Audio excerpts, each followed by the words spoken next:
Her name is Anonymous. Let's go. And Anonymous has this deceitful smile she puts on right after she puts on her makeup every Sunday before church.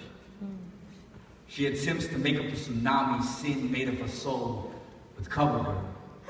She tries to cover up the destruction from her past before the church doors open because her stepfather is the pastor. And her mother taught her that image is everything. Often told her, girl, you are a reflection of our family, so with fear of making it look damaged, she pretends like she has it all together on the outside, but on the inside, she is a Holocaust. Too rubble and war to be whole. Too broken of a nation to be complete. And all her life, Christ has been their righteous government. She has been afraid to seek for fear of her family secrets being exposed. All she wishes is to be free. But she is a desperate desert at dawn. Radiant to look at, but not enough thirst in her soul for Jesus to flourish. She is in bondage, a 24-year-old girl who leads the church choir with a voice like a saint, but she is a sinner, never knew Christ a day in her life, and sometimes she wondered what he looks like.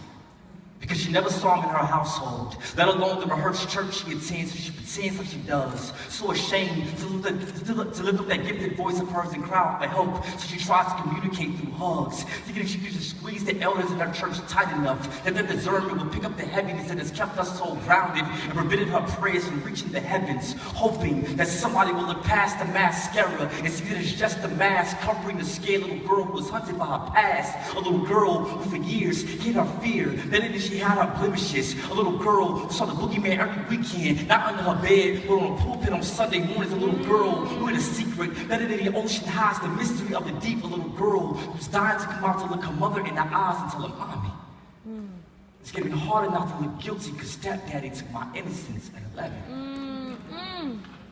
And the wounds that you have taught me to cover up years ago, I started to become infected. And I'm affected by Daddy. Every time he gets on the pulpit and preach on freedom in Christ, when years ago he watched me become a slave to his lust, and not once did he apologize for taking my virginity like it belonged to him.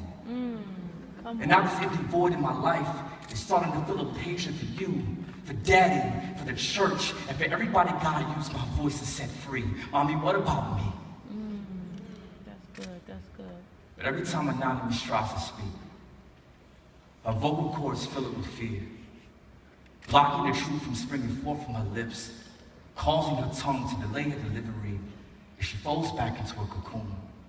While her wounds don't have the air to heal, and where it feels like Christ died for everybody in her church but her, and it hurts her to see how so many pastors' kids are spiritually bastard kids. Ooh, come on. How Anonymous can grow up a whole life a popular girl in the church and nobody realize that her name might not be written in the Lamb's Book of Life.